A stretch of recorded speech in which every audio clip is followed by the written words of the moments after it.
Welcome to Full Sail University's Career Profiles. My name is E.F. Ortega. Thanks for tuning in.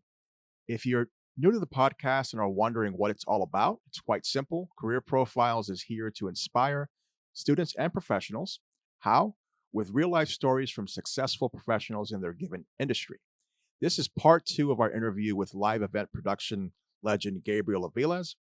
In the first episode, we covered his extensive and courageous military career, how he got into live event production, and how he started his own successful live event production business. If you haven't seen the first episode, you can find it on our Career Profiles Substack at careerprofiles.substack.com. Now, Gabriel, thank you so much for coming back to speak with us. At the end of our first episode, we sort of left it on a Netflix cliffhanger. It's pretty interesting. Dun, dun, dun. It was one of those ones where you just had to tune into the second episode to see what really happened. And I asked you a question. I kindly and politely asked you to not answer it, but now is the time for you to answer this question. Just for those who haven't listened to the first episode, we covered a lot in his career and what he went through, how he developed into the leader that he is, and how he went from, a military career, dived into live event production, and then from there started his own business and actually started to be in charge of live events, of some big events. So that was interesting. And we got into one of the themes that we got into was about how to react to adversity. And we saw that theme carry on in the first episode. This question continues that, and I'm going to ask you again, Gabriel. What happened on March 5th, 2020 that changed your life? Could you please elaborate? Well, first of all, thanks for having me back. Really appreciate you and Miss Shirley for bringing me back. Today, we're not at Full Sail.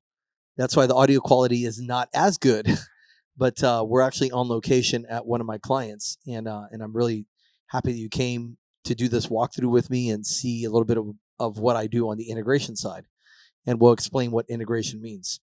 So, yeah, that first week in March was life-changing, the things that happened, and all of us went through it, and it was the pandemic.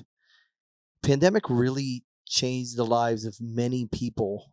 I mean, the entire world went through something different. The experiences were so diverse, and just so many different experiences happened to people in their personal lives, in their careers, just everything, even the way you shopped, right? Everything changed. So for us in the live production industry, this was the most catastrophic thing that could have happened to our industry. And it's interesting because when you watch the news during that time, you never heard anything about us. Nothing. It was always about the medical personnel, which we're not speaking ill of them at all. It's just that they were obviously the forefront. They were getting a lot of attention in the media, and we were getting no attention. But if you think about it, let's kind of break this down. The live production industry deals with events, with people in the same space. And that is something that overnight stopped. It wasn't easing into it. It wasn't, we got to kind of limit the amount of people. No, it was one day there was work and the next day there was no work. Matter of fact, I was on a conference here in Orlando at the Orange County Convention Center. It's the biggest medical conference in the world. It's called the HIMSS Conference. And President Trump at the time, he was scheduled to speak at that conference. And the mayor of Orange County, he pretty much shut down the convention center, and you had hundreds and hundreds and hundreds of technicians that were working. Everybody in audio departments, video departments, lighting departments, scenic, carpentry, so many different people working, hospitality, and all of a sudden everybody was sent home. And days later, they brought back a skeleton crew just to get the equipment out. And it was, with masks and distancing, you can imagine, like, sometimes you have to work really close to people with it, but it was just unbelievable that overnight our life changed. And so an event that I would have made thousands and thousands of dollars just vaporized. Wow. And so in the upcoming days, we just, what I did was with my calendar, if you looked at my calendar, you would see that I have colors to show like different events, different types of events. And so what I did was I wanted to track my losses because I could see what was coming. I'm like, oh man, I think I know what's going to happen. This calendar is going to start emptying out and vaporizing. So I wanted to track that. So I started taking my calendar shows, all those bookings that I had, those contracts, and I started changing them from a color to gray, showing that it was there one time, but it's gone. And I wanted to look at that. I wanted to quantify it, right? So within a matter of 10 days, we're talking over 6 figures of money vaporized from my income just in the blink of an eye, just like that, because shows canceled. And yeah, sometimes now I do have a contract with clients that I could have kept deposits of people. My contract's locked tight, and I knew that I could keep that money, but it really wasn't the right thing to do because they were suffering just like I was. And so I decided to really just give those deposits back and try to reschedule things at a later time. And many of those clients, they came back to me, which was good. But going through that, all shows disappeared. There was no more production industry for over a year. And to think about it, we were very fortunate in Florida because we were one of the first states to open back up. Some places didn't open up for 2 years. So it was really, really rough in that my money just disappeared. My income, my way of life just disappeared. It was just gone. And I was really fortunate because I bought a house during this time. The prices dumped. We remember that. Might as well, right? Yeah, and so I it was crazy. I told my wife because then what happened was the prices of houses went down for purchase, but the rents went way up. So we were renting a house at the time, and our rent went way up. And I said, man, this is crazy, waste of money. So I just mentioned it to my wife and said, hey, I think we should purchase a house. And I don't even think I was being serious. I think I was kidding. And I went to work doing something else. Man, the stuff that I had to do during that time was crazy. I think I was digging ditches at some point. I was just whatever I could find. And I came home and she had some listings of houses for sale on. Okay, so there's this one. This one's like, whoa, what are you talking about? Like, there's no income. I can't do this. And she just had a lot of faith that we were going to be able to do it. And we did. We took a leap of faith. And I remember the underwriter. She asked us, so how's business? And they don't have a clue what we do, right? So she says, how business? I said, man, I can't even tell you. It just sounded like, wow, you must be making money hand over fist. And thank God for my accountant, and we did everything we were able to really go by some numbers of what was happening in the past, and we did it, and we bought a house during that time. And this is a little bit of a sidebar, but just to show you how rough this was. So we got the house, the same paying rent, paying mortgage, same thing. We were able to qualify, and we got the house, but we were wondering, wow, how are we going to pay for this? Like, how are we going to even pay for rent because the income just went out the window? And my wife at the time, she was doing what she's always done. She's a hardworking woman, college degree, everything. But we decided early on that my wife was going to raise the kids, not a daycare. So I said, hey, I'll earn the bread. You just raise these girls, right? So our income, 100% of our income just disappeared. And one of the labor companies, which we talked about in our first conversation, one of the labor company owners, and I'm going to actually name him by name. His name is Raymond Diaz.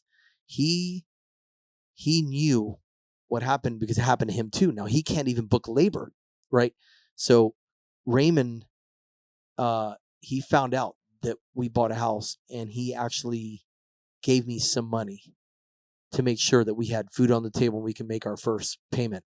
And it just shows you in this industry, we're tight and we're friends and we're family and we support each other. And this was just a rough time for the event production industry, really rough time.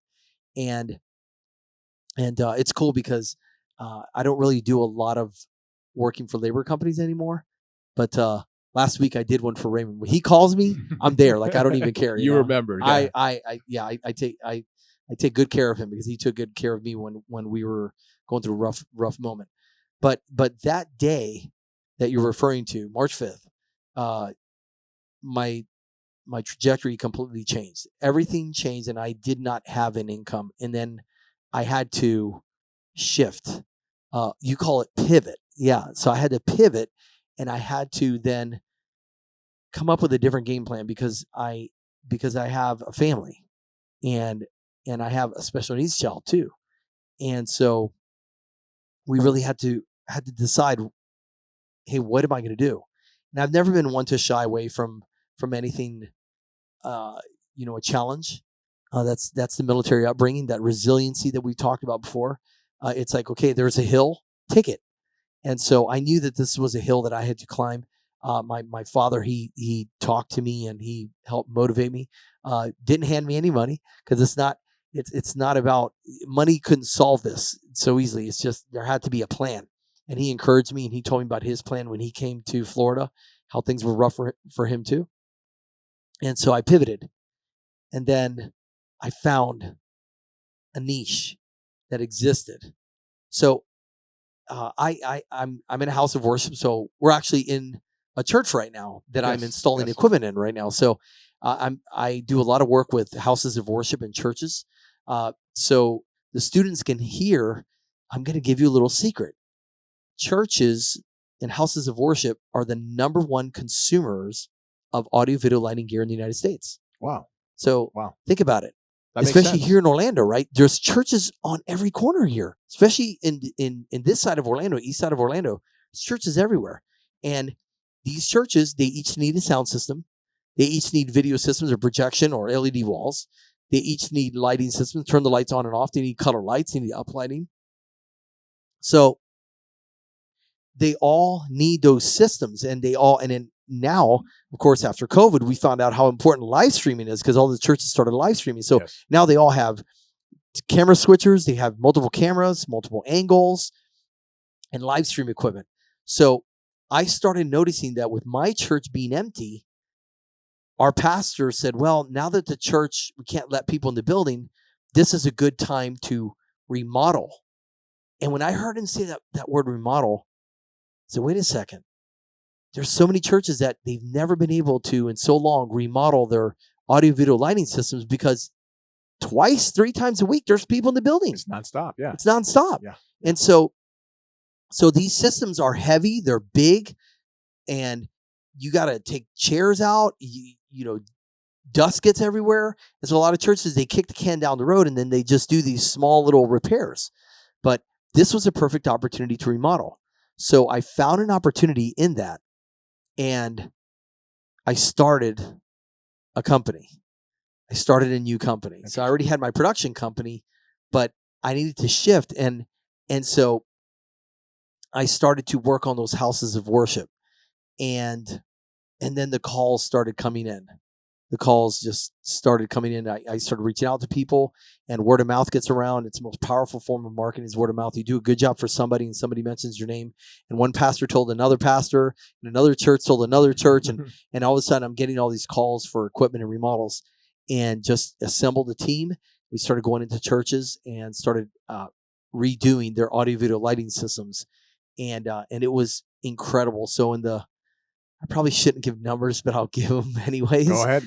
We're talking to students, right? They want to be business people. So, but we're talking within 6 months, and this is just, these aren't big churches because I really wasn't going after the big ones. Everybody goes after the big ones. Everybody wants those big, gigantic ones. And those are rough because they got their own people, they got their own experienced tech directors in there. But it's that small to medium that really don't get a lot of care, and they don't have a lot of experience to help, so they need the help. But within 6 months, I had almost $500,000 in sales. Wow! It was just that quick, right? And the churches, they had to do it because they had to live stream now, so they had to get equipment that they didn't have before, so that they could get their message out on live stream. Many of them did not have live stream systems, or if they did, they were smaller. Now they needed multiple cameras, and then we needed to also consult them and show them how they could have their worship team singing from their house and all coming in through the same system and then pushing it out. So we did worship services where people were singing from their own houses and then pushing that out to the world. All right. So explain. I know for a fact, audio, when you're doing it from a live event setting, like a church, it's a completely different thing from when you're doing it from that type of a Zoom setting. And is that right? Or is it different? It's like we know it today as Zoom, but in the churches, they're not using Zoom. They're using different platforms. Yeah, so there's all kinds of different platforms that are used to do that. There was one that was really popular during that time, which was called StreamYard, and a lot of churches still use it. There's many different systems that are used, OBS and different capture devices, because you have to have computers to capture all this, and you get multiple cameras and switchers. But it definitely presented an opportunity and a different experience for the churches. But then this is where the students need to listen to, because it's a different type of sound engineering now. Because one thing is engineering a live room when you have now the acoustics that are around you to create that sound, whether it's a room that has natural reverb, whether it's an open field where the sound's going to just keep traveling out, whether it's an arena that's very echoey, right? So venues provide those different experiences, but broadcast, that's what we call broadcast, totally different mix. Now an engineer is listening on some studio monitors on top of his desk or a pair of headphones, and he's trying to duplicate the experience that people would have if they were in the church. So they're having to really be creative how they do that sound and how they create that experience. So that's what we call a broadcast mix. And that's why many churches now, they understand, and we've taught them the value of having your engineer and the guys that are inside the room, and then we create them a broadcast, which was a totally separate room where all those audio feeds are coming in, and there's another mixer, and then they're mixing for the people at their house. All right, so it's interesting because you in being in the military, you had experience to this specific thing years before it was even popular, before it even was out in the mainstream. You were using the general beginnings of this type of technology, so you were already prepped for this. Right. You were already ready for this when this happened. So students, this is very important to listen to. You could see the pattern of how he pivoted and how he used experience from the military, experience from the past, brought it forward, and was able to use this in a situation now. The pandemic happened. Churches are closing down. Houses of worship, faith-based, organizations are closing down. They need to pivot themselves, and you were able to provide them with a service that you already had prior experience with, that you were an expert in, that you basically were using this stuff way before anybody else was, and you were able to use it now in your own way and to pivot with this changing world. So I think that's a pretty interesting fact of how quickly you did that. So you made a lot of money. You said how much was that before? Well, that's a lot of money. It's and these systems, they're not cheap, right? A lot of this high technology tech, that we're in, and Full Sail is a perfect example of that. Full Sail carries the best of the best gear in the world. These students are so privileged. When I went there the other day, and I work in the production industry, and I'm out there, and I'm seeing these students and these mixers. I'm like, wow, this is awesome. This is high class. I wish I had that in my inventory, So, there's a lot of money to be made. Now, that being said, very important, you can't be greedy. Yeah. Can't be greedy, because I knew that these churches were already suffering financially, and they had to get these systems, but it had to be affordable. So I took a huge cut. Wow. In what I could make, and I didn't take advantage of the situation. And that's very important for the students to hear, is that just because you can charge something doesn't mean you should. Because if you get somebody for a certain and you say, look, this is the percentage of for those of you who want to be integrators, that's what I am. I'm authorized by many name brands. to sell and to integrate and to install their systems and consult. And so there's percentage points that you can normally charge, and it's kind of pretty much what everybody else is charging, right? So now you just price yourself where everybody's at. You may take advantage of the situation if you have someone who doesn't even know what's going on, and you might overcharge them. And you might get somebody once, and you'll make good money on that sale, but you'll never get them again. Mm-hmm. So what I've done is I've made my prices much more affordable for the houses of worship, knowing that these are nonprofits. And you may have your opinion about churches. I don't have bad experiences. I've seen some things just like everybody else has, but my family and I, we've been very blessed to be in great houses of worship. And it's a shameless plug. I go to Bethel Christian Church in Orlando, wonderful church with humble pastors and beautiful facilities. Yeah, beautiful facility. And so we're in a place that they're working within budget constraints because they're doing so much in the community. So I tend to lean towards houses of worship like that are doing a lot in the community and they need help. And so I'll take less and I'll take a bigger hit. But the thing is that these ministers are now telling other churches, and now right now, as we speak, I'm 5 projects deep, and I can't even dig myself out of this hole because there's so much to do. It's a good problem and to have. Yeah, and there's many people in the queue that are waiting, and they're willing to wait because they say, we don't want to do business with anybody else. We're going to wait for you. And so it's a huge blessing to be able to provide a quality service, because I'm doing this stuff in the corporate world. Like, I'm doing this stuff for people that have gigantic wallets, and money's not an issue. So I'm really glad that we're able to do things more affordable for people that are really helping our community, and they're being a help to our local community. These churches that I've been dealing with, they've got food programs where they're feeding people in the local neighborhoods. They were doing it during COVID, and they're still doing it, and they're feeding people, and they're providing services that really the government cannot provide. Yeah.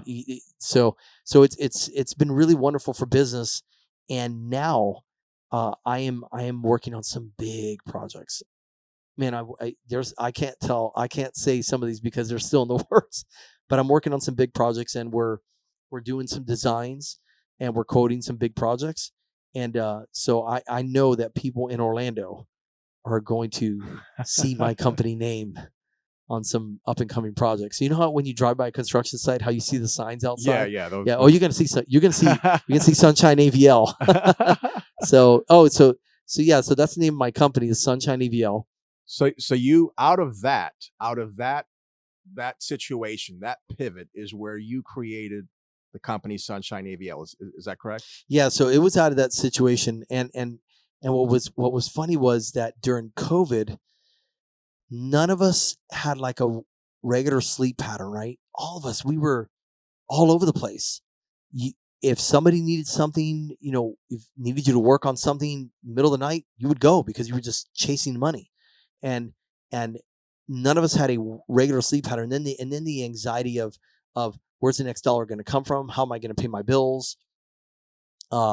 The anxiety of going to the grocery store that I have to sterilize everything with alcohol, and then you'd have it delivered, and then you'd make sure that the delivery guy was gone, and you'd go out there to the look around, like all that stuff was really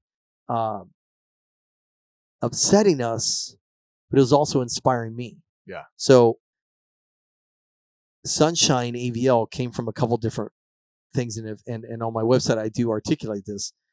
And so Sunshine, the first thing is we live in the Sunshine State. And so Florida's Sunshine State. So I said, it's a natural progression. So then my logo with this sun looking thing, right? This little sun logo. The question is the sun rising or is it setting?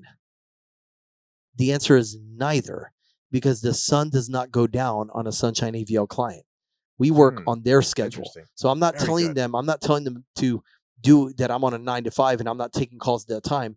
We work on their schedule. And it's interesting because a lot of our houses of worship traditionally have been buying equipment from online clearinghouses. And I will not give them advertising by saying their names, but many of them know these online clearinghouses. they're not dealers. They're clearinghouses. They get large amounts of equipment, and their job is to sell it, and that's all they do. And it's interesting because a lot of houses of worship, and you and I, many people, they just go online to buy stuff. They go to Amazon, they go to different sites, and they buy this stuff. But what happens when it breaks? Who do you call? You can't call them. So that's the problem, is that you would have to part with a piece of equipment that's broken and hope that it gets fixed. There's some name brands that they've closed after COVID. They've closed repair facilities. So you can't even get warranty repair on some of the stuff, and you don't know till after you've bought it and after it broke. So as a dealer, it's a great benefit to our clients in that they have someone to call when something goes wrong. And we keep equipment in inventory. So imagine a church, they're doing a rehearsal on a Friday night. Friday night, all businesses are closed for the weekend, right? They do a rehearsal with their people. Something breaks, whether it's a speaker, an amplifier, a mixer, or a wireless microphone, something breaks, and now that's going to hinder their capabilities on Sunday at church. My clients, they call me, hey, Gabriel, we lost a piece of equipment. And I'll say, oh, well, looking at your records, your equipment, you bought it from me. It's under warranty. Don't worry, I have something in stock that I can put in there so you can continue on doing your thing and make sure that you're up and running on Sunday. And I'll get that stuff repaired for you, and it's under warranty. Don't worry about it. We'll get you something, and if they can't repair it, we'll get you a new one. So that's the benefits of dealing with a dealer. Once you wake people up in that, then like, wait a second, I've been doing it wrong all the time. And many times I can actually beat the online companies too, believe it or not. So it's really up to me, right? So you provided a service, really kind of an in-between for an industry that was in flux, obviously changing, because of COVID. You're providing now a service that is necessary, that is way overdue, that these houses of worship and these faith-based organizations desperately need, especially after COVID. And now you're able, on your pivot, on that, obviously your live event production business. I mean, live event in general took a huge death blow because of the fact that you're in front of people. You have to be around people to do these things. And you took that, and now these churches are coming to you and you're their go-to guy. So you are building up huge amounts of cachet, if you will, with these organizations. And how has that been going? I mean, obviously you've been making some great money now. But I mean, how is that? Is that continuing to grow? How is that working even right now? Right. So the business is definitely on a continual growth. I've actually also been able to land contracts with government agencies, with county municipalities. We redid the county commissioner headquarters sound system in Marion County. So if you go to Ocala and you go to one of those city meetings and you sit in their commissioner's chambers where the public sits, you're sitting in one of my spaces that I was able to go in there and design the sound system and install it, and we commissioned it, and it's great, and they are so happy with it. And then so that was the first one with them, and now they've continued. We've been able to bid with them and win many bids for other things because there's so many technical systems that they need. We've been able to land different contracts with them. So it's not just been the church business. We've pushed into venues. Of course, we've always had the houses of worship. We've done some government municipalities now, and now I'm getting calls for other states to actually leave and go out of states, out of this state to go out and do things in other states. And then yet another thing that's happening too is international sales. So I sell to other countries. I'm bilingual. I'm Puerto Rican and I'm Hispanic, and I'm very glad that my parents didn't just feed me rice and beans. They told me you got to ask for arroz con habichuela, and you got to be able to speak Spanish. And I'm completely bilingual, read, write, speak Spanish, and that has enabled me to really get clients in Central South America and in Puerto Rico and DR, Dominican Republic, and the Caribbean countries that speak Spanish. That's a huge language in the world, and there's a lot of consumers, and so they love to buy American equipment. They just love to buy American equipment. They really love to buy American equipment when there's someone on the other end that speaks your language of comfort. Yes. and that cares about them. Yeah. I care about my Hispanic people. And so I give them the service that they deserve. And so there's been growth in the international market also. And so I'm an exporter. I know how to get things from here to other countries, dealing with containers and shipping channels and taxes and costs that are associated with that. I've learned how to do that too, because I had to feed my family. And so now it's not just about feeding the family. I've had the wonderful opportunity of employing people, of giving people work, if they're helping with installs, helping to actually do live events, sending them to go do audio, video, lighting, graphics, all the positions that come within that audio, video, lighting production world. So it's been really neat to see people who I have mentored go further than me in the production business. That's so great. I have proteges that have passed me. That's great. But you know what? That's a father's greatest joy. Yeah, that's it a is. father's greatest joy, is to see the people underneath you grow and become great. That's true leadership. Yeah, and I'll give you a little story about that. I'll tell you where I learned. I mean, obviously, I learned a lot of this from my father. He's been the greatest influence in my life, and he's still with me, and he's awesome, and he runs circles around me, and I can't keep up with him. And but when I was 18 years old, I had only been in the military a year, and I competed for Soldier of the Year, and I won Soldier of the Quarter, and won Soldier of the Year, and I went through very high competitions, and I won all the way past brigade, past the state, and I won these really cool competitions. And one of the things that I won was I was allowed to introduce the command sergeant major of the Army. So this is actually the highest ranking non-commissioned officer in the entire United States military, because the Army is the biggest branch. So he is the highest ranking non-commissioned officer in the entire United States military. And his rank, he's the only one that wears that rank, right? And I won the opportunity to introduce him for an event. And when I went to introduce him, I went to meet him. He handed me an envelope, and I was totally geeked out, freaking out, because he got all these stripes on his arm, and he had been around. He had all these medals. He'd been to war many times, and I was just a kid. And he says, "Hello, young man," and I was so starstruck. And he told me to relax. And he said, "So I hear you're going to be introducing me." I said, "Yes, Sergeant Major, I am." And he said, "Well, here's this envelope, and I need you to read this envelope." And did I tell this story before? I did. No, I hope I did. I don't think you did. See, in my age, I forget what I did last week. Yeah. But he handed me this envelope, and he says, "I need you to read this when you get on stage. Don't open it till you get to the stage." Now, anybody who knows anything about public speaking knows this is a big faux pas. Like, you do not wait. You prepare yourself before you go on stage. And so we're sitting, and I'm kind of like catty corner to him, and I see him when we're in this auditorium with thousands of people waiting to introduce him. They're going to call me up there, and I'm looking at the envelope, but I can't open it. And he's looking at me. You remember Meet the Parents when the dad shows his eyes, he says, "I'm looking at you." He did the same thing to me. He's I see you, and I'm just holding this envelope. 18 years old. And so I go, they called me up there. "Oh, we'd like to introduce our Soldier of the Year, Gabriel Aviles." And I go up there, and I open this envelope on stage. I rip it open with my finger. I open it up, and I read it. It's just got a couple lines on it. And this is what it said. It said, "Our next guest is a subject matter expert.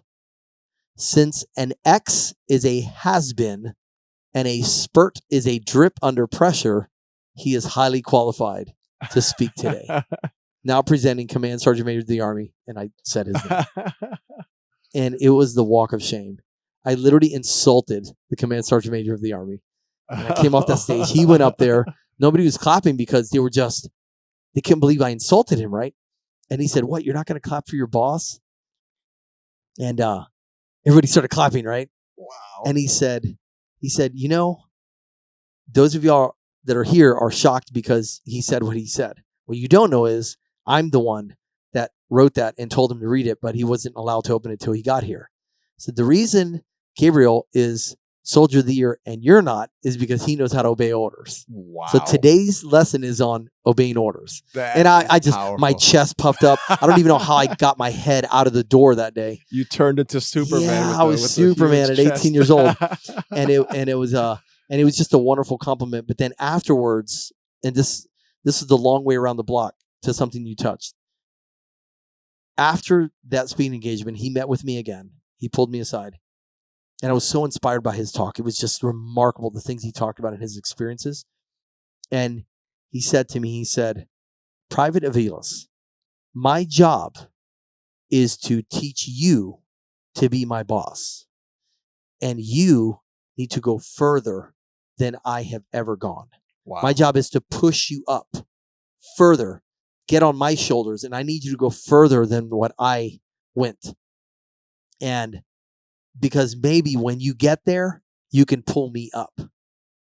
Wow. And so I always remembered that lesson. And I always promised to do that when I got into the production industry, was because people helped me. They taught me. They taught me how to roll a cable over under. They taught me how to set up lighting systems. They taught me how to do DMX. They taught me how to set up a line array. They taught me how to troubleshoot. And all that stuff that they taught me, somebody taught me, and I promised that I would teach others. And so it is a joy for me to mentor people. And I don't charge for that. If I get an opportunity to mentor people, I teach them. And it's been a joy that I have actually been on productions that people that I have mentored have been my bosses. And it's hilarious. And I love it. I have no pride whatsoever in like, oh, I can't believe this. No, I celebrate them and I honor them and I give them the respect that they're due, because they have done what I've asked them to do. And that's, please go further than me. Yes. See, I'm getting older, right? Technology's getting increasing, and it's harder for me to learn technology. These young cats, they learn technology really fast, but they're able to pull me up.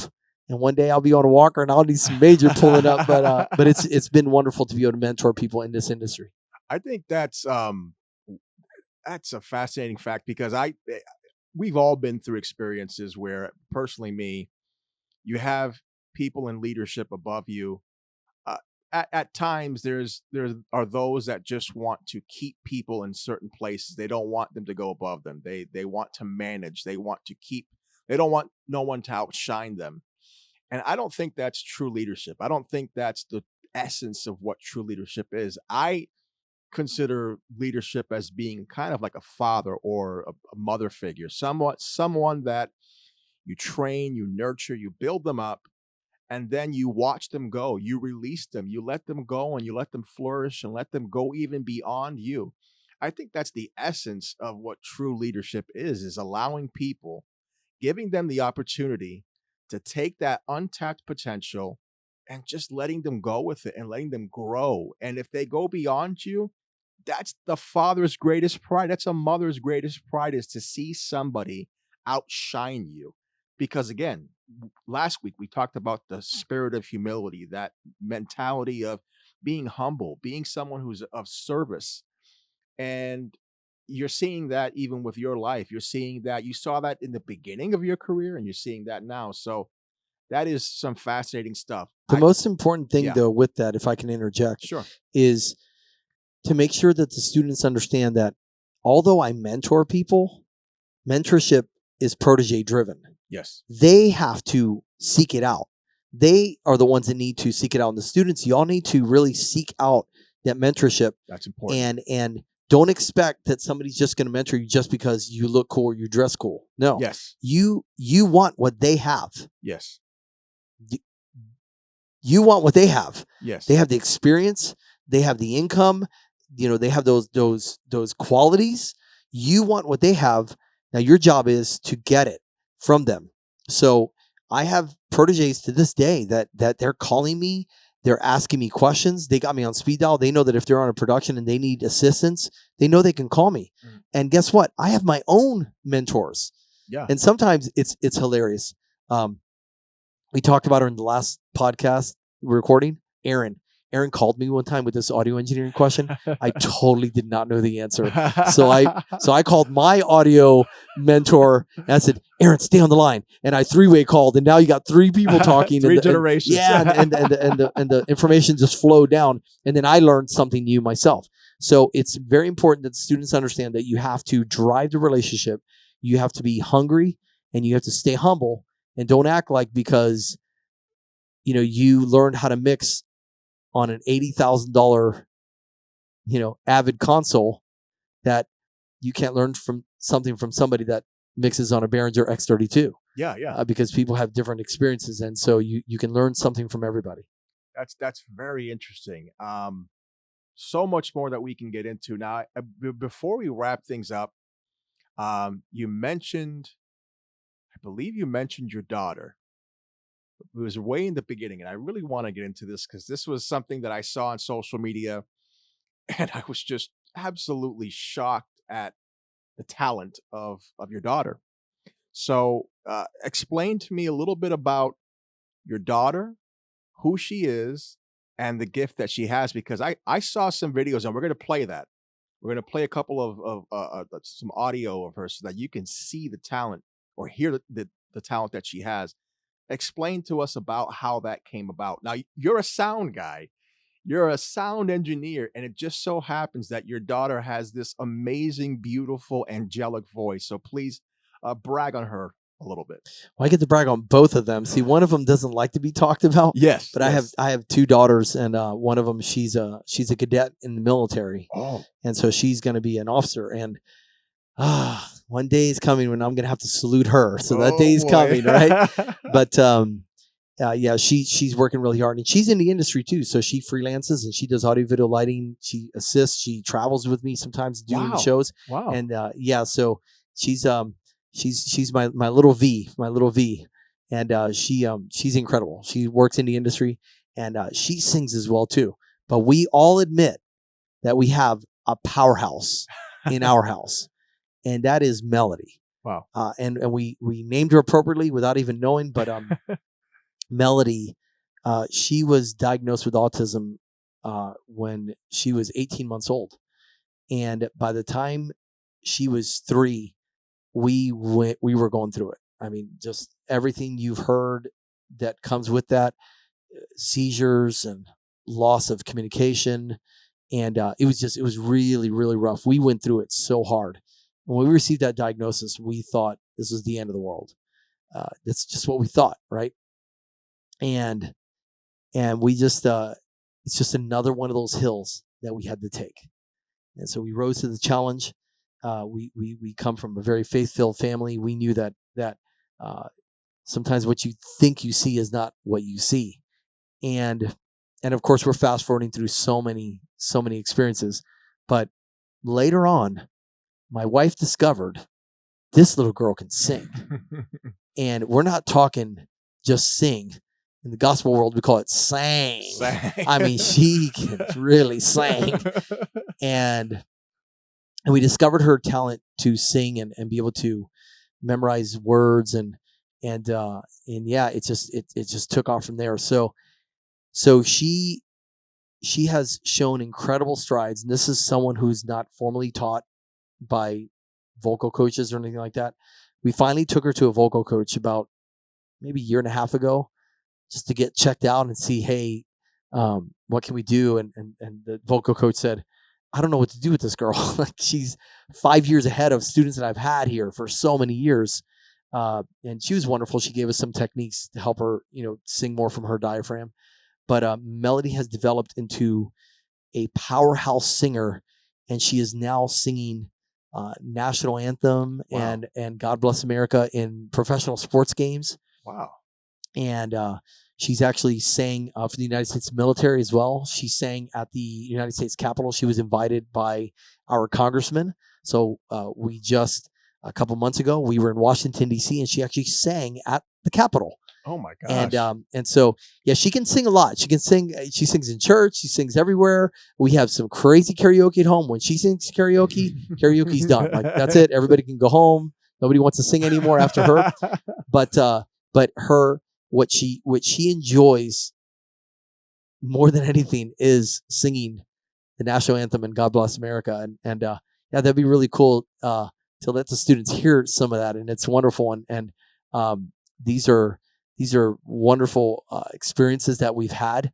She sang at her own graduation for high school, thousands of people there, and she's wonderful. And she has a saying that when she sings, she has a microphone, and I've empowered her. So when you get the microphone, you can say whatever you want. I mean, people can't fire you, especially after you sing. Yeah. And she says, "This is a little something to remind myself that I have autism, but autism does not have me."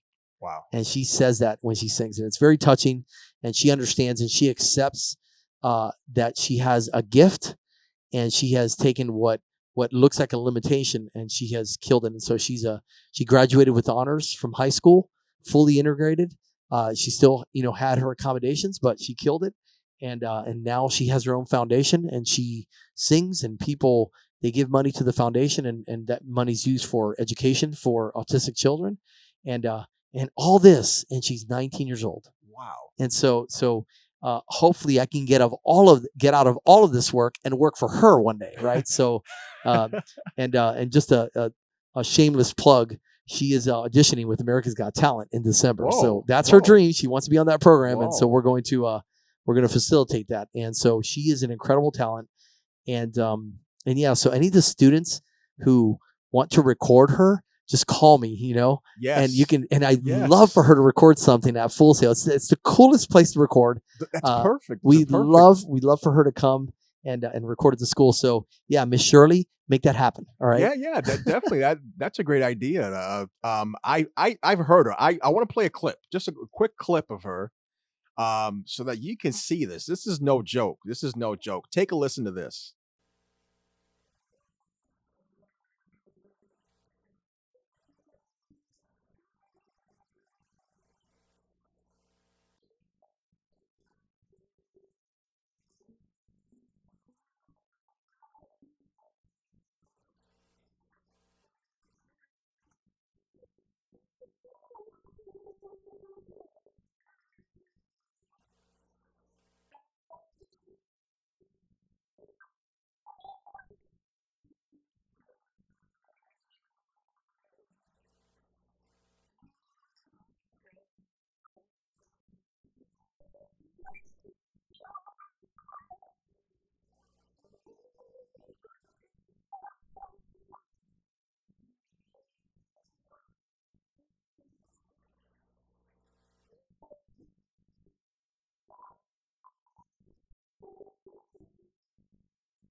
All right. So you could clearly hear there's a gift. Now I have to ask you a question. You're a sound guy.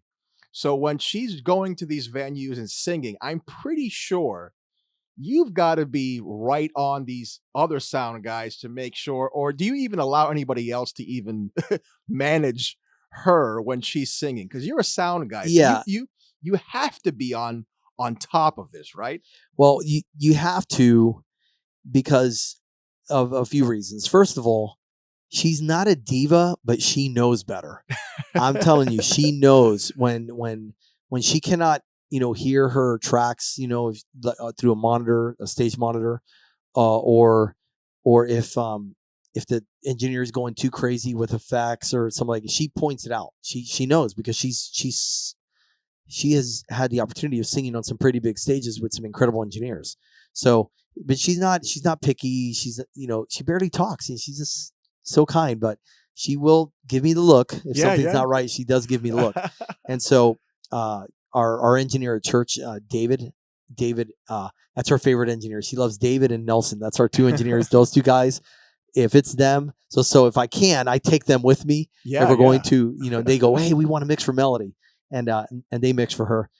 But yeah, you have to be on it, because also too, recordings, people record things, and now in the days of social media, things get recorded and they get duplicated and shared. And so we just want to make sure that she is represented well, Mhm. and that what she's doing is represented well. So we do our best to protect that. And usually the venues are really cool.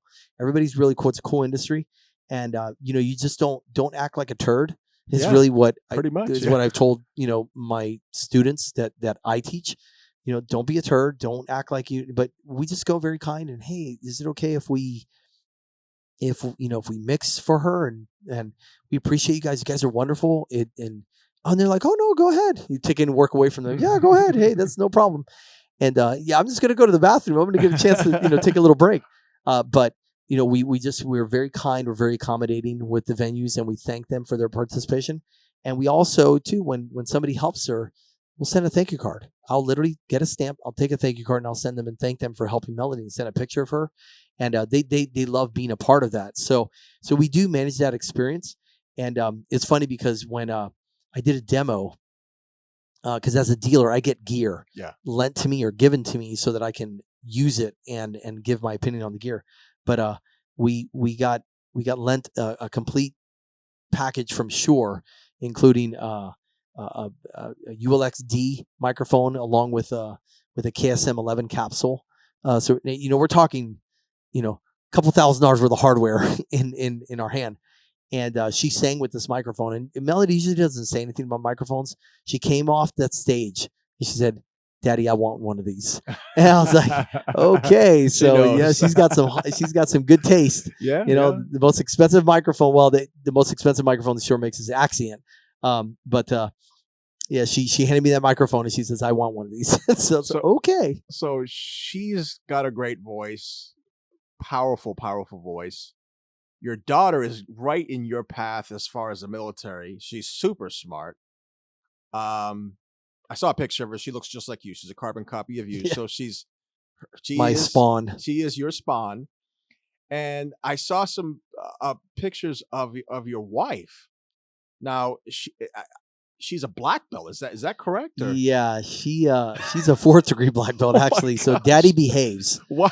Daddy behaves. I am in a house filled with estrogen. The cats are girl cats, and I got 2 daughters and a wife. And yeah, so my wife, she's a martial arts instructor. Wow. And she also serves our local community as well. And she's a gift and a talent. And now that Melody has graduated, now my wife is traveling with me as we do productions together, and she does a lot of client interaction. She helps run like VIP rooms, Wow. dealing with talent. She's very serving. She knows how to serve people well. Excellent, beautiful girl, and she really has that spirit of excellence. And so yeah, we usually put her with celebrities and with high profile guests, because many of these like corporate shows, there's high profile guests. They may be CEOs, CFOs, chief technology officers, VPs, presidents of these big companies, and you just need somebody to handle them. I call it I call it cat herding. Yeah, pretty And so much. it's like herding cats. You got somebody who makes millions of dollars, and you're trying to tell them where to go, and they don't like to be told. Yeah, yeah. So she's wonderful with that, and so she's been able to help a lot with that production assisting, and she's just a very trustworthy lady. And so now we're looking forward to this next phase. Now that my youngest graduated high school, now we can travel together, and now Melody's actually singing on some of these events that I'm producing. Wow. So we get her in there to sing. Sometimes, a guest presenter, guest musician, she'll sing, or we find out if there's some high profile guest that has a favorite artist. So sometimes they'll say, hey, like, who's your favorite female artist? And they don't even know that Melody's preparing a song for them. And then we've sang, Melody has sang with duets with celebrities before. Wow. Because I produced those events with The Walking Dead. Yeah. And so she's sang duets with about maybe 5 cast members of the cool Walking Dead. With some of them are really good singers, and she sang with them. And she brings the house down. I do not like singing next to her because she's just too much. I feel very inferior. So my gosh. For those of you who've been listening, we are talking to Gabriel Aviles, a live event production legend. In this second episode, we've kind of gone into how he's pivoted. You're still doing live event. You're still doing occasionally DJing every once in a while, I would imagine, right? Is that correct? Yeah, those are just fun. Yeah, so yeah. I Why love not? doing that because my whole Why family, not? we do it together, and I get to go out on the dance floor with my wife and talk in the microphone and make really good money. These are fun events. I've actually seen some videos of it, and you're absolutely smooth as far as a host. You're really smooth, great presentation. So you've moved from so many different types of industries, and you've succeeded in each one. And now you're going into kind of an installation of audio, video, lighting integration for a whole bunch of different venues, for churches, for corporate settings, for a whole bunch of things. So for the students, it's up to you. It's really up to you. If you see these patterns in his life and in the other people that we're going to bring along in the show, you will see that there is no excuse, no matter what happens, no matter what situation happens in your life, no matter how things turn. I was speaking to someone about this a couple days ago. A lot of times it's what I call the movie syndrome, where we picture ourselves a certain way, our career, our lives, what we want to do a certain way. And then when things don't go that way, all of a sudden we're upset and we're let down. But with Gabriel, we've obviously seen that he's able to turn and pivot and see the value, even in the worst situations.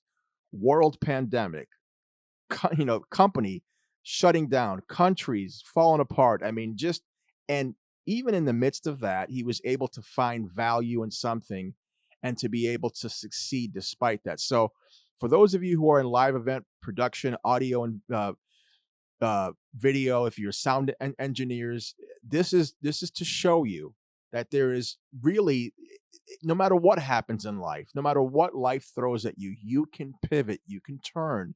If you have the right connections, if you have the right work ethic, if you have that spirit of excellence, you're able to turn things around. And he's an example of that. So, Gabriel, thank you so much for coming on. This was fascinating. This is a great hour of learning. And you told me that you're going to be going to Phoenix soon. Okay. Tomorrow. And I would love for the students to see you in your element. So I'm going to ask you if you could pretty please send us some video of you in the middle of one of these huge venues that you're doing, whatever it is, so that us students can see this and see what you're doing and just get a taste of this. So yeah, I can do that. So I'm definitely leaving to Phoenix tomorrow. I'm going to be out there for 7 days on a show. It's a corporate show, so for all of our students who like rock and roll, this is boring. But the corporate shows have all the money. So there's going to be a lot of equipment out there. On the audio side, there's going to be a lot of audio, big line arrays. On the video side, big LED walls. and on the lighting, a lot of moving lights, Grand MA lighting console, every engineer you can imagine, big, probably either Barco or Christie Spider switchers, just the best of the best equipment is going to be out there. I would love to do a video. That's fine. Now it's going to be from my phone, so I can actually walk around. So I'm definitely not going to carry some big old camera for you. I'm not a camera guy. I hire camera people, but I'm going to walk around with my phone and maybe do a little Zoom with you and walk around and show the students some of the equipment that they're going to see when they graduate. They're going to see this stuff, and so it's cool to see the stuff in action. And I'll be out there stage managing that experience and working with mostly the audio team. That's where I like to be. That's my little place of comfort. And so I'm really looking forward to that show. And hopefully we get to talk to the students more. Yeah. Would love to come and meet some of the students and not just talk to them through this ethos of microphones, but maybe meet some of these students face to face. It's a great community at Full Sail, and would love to meet some of the students face to face. That would be interesting, and I'm definitely going to ask. I'm going to ask my boss, Shirley, if you're listening, please, if we can somehow arrange this. This would be fantastic, because a lot of these students need to see this and need to hear somebody that has succeeded, that has gone through the rigors of the industry and that knows it in and out. So maybe we can do that. I'll talk to her about it, see if we can arrange that. And we also need to get Melody. We need to get her in the studio one day. Yeah, we definitely need to get her in the studio. No, there are no studios like Full Sail, and so it's the best. We definitely got to get there and record. And would love to come and talk to the students for the grand price of $0. It's just come and share and have find a day off somewhere and come and share. And I really appreciate your time. This was a very humbling experience. It's very weird to be called a legend. I am a legend in my own mind, but no, it's been a wonderful experience, and I definitely want to see people go further than I have ever gone. There's so much more to attain, and so let's grow together. Amen. And let's produce incredible events for the world to see and experience, because this is the greatest country in the world that has produced some of the greatest events, and I love this industry, and I cannot wait to work with some of these students after they graduate. I cannot wait to rub elbows with them as we're traveling and freelancing and producing events together. All right, so that's it for right now. Now, for those who want more information about his business, it is www.sunshineavl.com. If take a look at that, just see what he does. You can see the different aspects of his business. It's fascinating stuff. It's a great. I've actually seen a little bit of it. His installing some of the things that you're installing. The size of these speakers are just insane. So I would really love to. Hopefully, we can get some more video from you in a couple of days when you go out to Phoenix. But that's it for right now. Thank you so much for your time, Gabriel. We're wrapping things up. For those who want to listen to more about career profiles, we are on careerprofiles.substack.com, also on YouTube, and also on podcasts on different platforms such as Spotify and Apple. So that's it for right now. We are done, and we'll talk to you soon. Have a wonderful day.